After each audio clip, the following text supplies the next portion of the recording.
Hello and welcome to Access Asia on France 24. I'm Yuka Huaye. Coming up in this edition.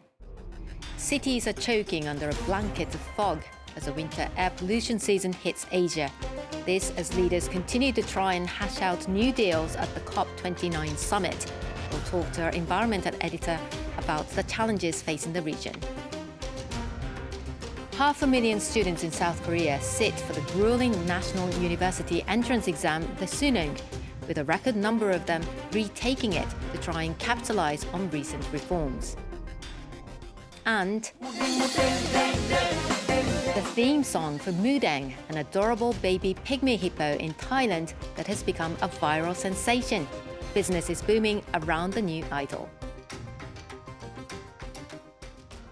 But first, toxic smog blanketed parts of India and Pakistan so thick it was visible from space.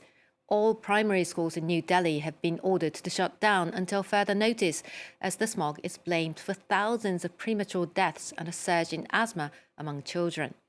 Neighbouring Pakistan is also choking. Further east, Indonesia, Thailand and Vietnam are equally suffering from worsening air quality. Vedika Bahel takes a look at the reasons behind this. It's 42 metres high, but New Delhi's iconic India Gate Memorial is only partially visible under a thick blanket of smog. The Indian capital is choking as air pollution reaches levels deemed hazardous to people's health, with fine particulate matter in the air over 50 times than the World Health Organization's safe limit.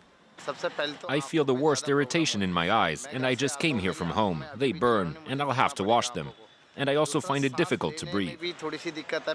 Northern Indian states grapple with severe air pollution annually in the winter, due to a combination of crop stubble burning in agricultural states and cooler temperatures that trap the smoke, which then blows into cities and made worse from vehicle and industrial emissions. It's an issue burning through the region.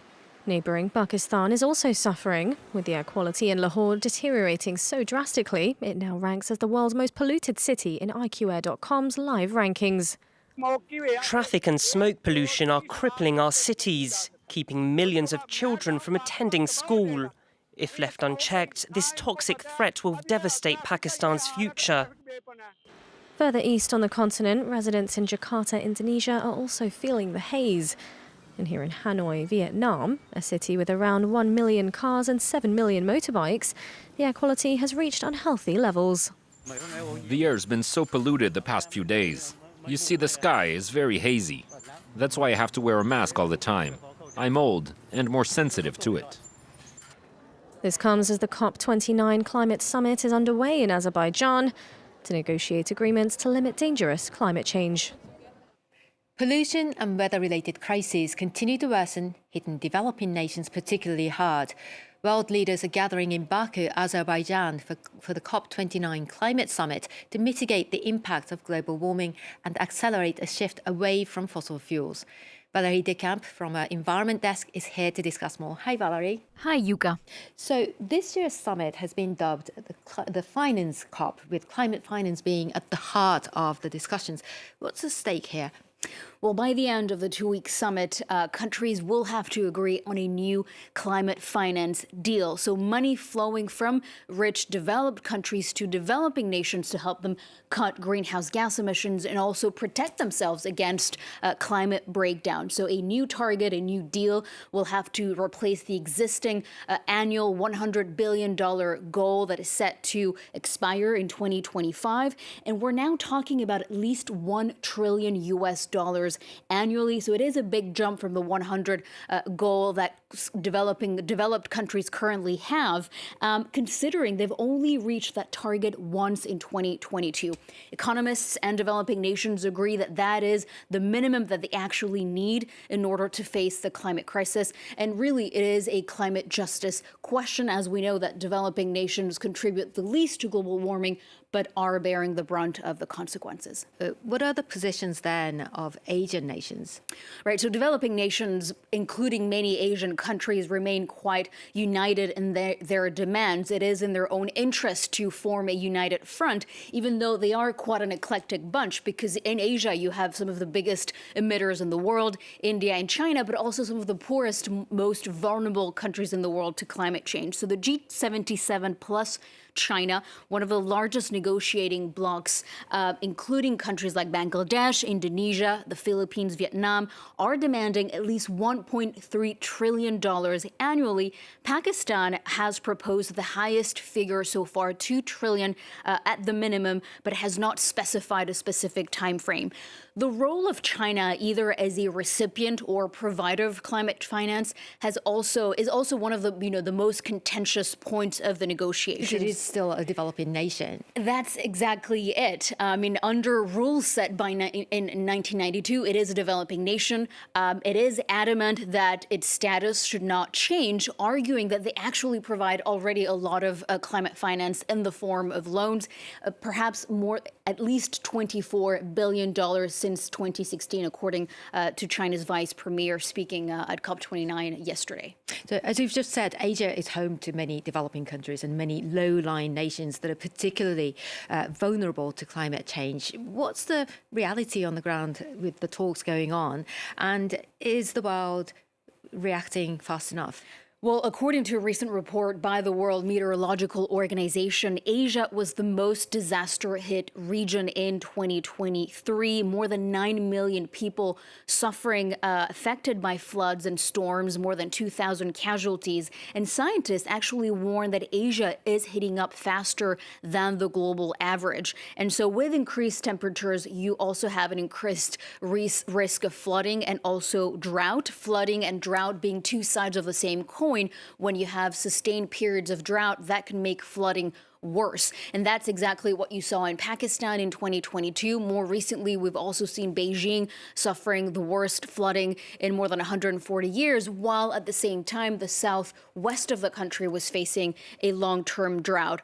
Rising sea levels are also a major risk in Asia. The continent is home to one of the longest coastlines in the world, with megacities like Manila, Jakarta, but also low-lying countries and island states like Bangladesh and the Maldives. So with an estimated 77% of the population in Asia living in coastal areas, really Southeast Asia is one of the world's most vulnerable nations. And so when you have essentially several risks combined with a highly vulnerable population, this helps explain why Asia really is on the front lines of climate change. On the front line of climate change, and certainly people there will be watching the development in Baku as the talks continue. Well, Valerie de Camp, thank you very much. Thanks, Yuka. It's billed as one of the world's toughest university entrance exams. As 500,000 students across South Korea sat for the all-important Suneung, 1/3 were retaking it to take advantage of recent reforms that made it easier to get into medical schools. Meanwhile, junior doctors and interns continued to strike over 9 months since the walkouts began to protest the change to medical school quotas. Luke Schrago has more. A police escort for a late student to their university entrance exam. Practically a national event in South Korea, the test is seen as a crucial pathway to economic and social success.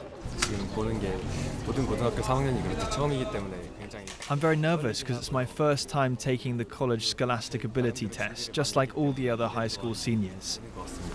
I'm going to take the test with the mindset that I'm not going to take it again.